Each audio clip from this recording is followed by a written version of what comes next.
بسم اللہ الرحمن الرحیم۔ السلام علیکم ورحمۃ اللہ وبرکاتہ۔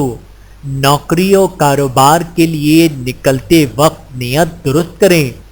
ایک شخص رسول اللہ صلی اللہ علیہ وآلہ وسلم کے پاس سے گزرا تو صحابہ کرام رضی اللہ تعالی عنہم نے اس کے طاقتور جسم اور اس کی چستی کو دیکھ کر بہت تعجب کا اظہار کیا اور کہنے لگے، یا رسول اللہ صلی اللہ علیہ وآلہ وسلم، کاش اس شخص کی طاقت و جوانی اور چستی و مستعدی اللہ کے راستے میں خرچ ہوتی۔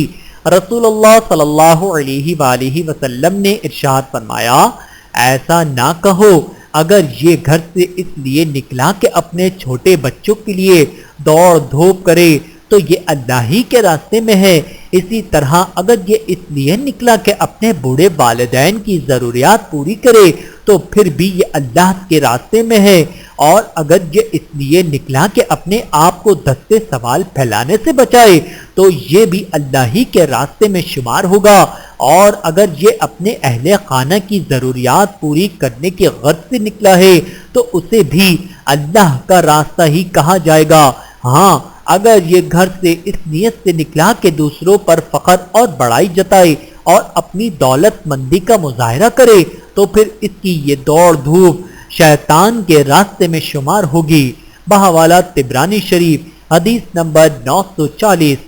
اللہ تعالی ہم سب کو احادیث مبارکہ پہ عمل کرنے کی توفیق عطا فرمائے، آمین ثم آمین۔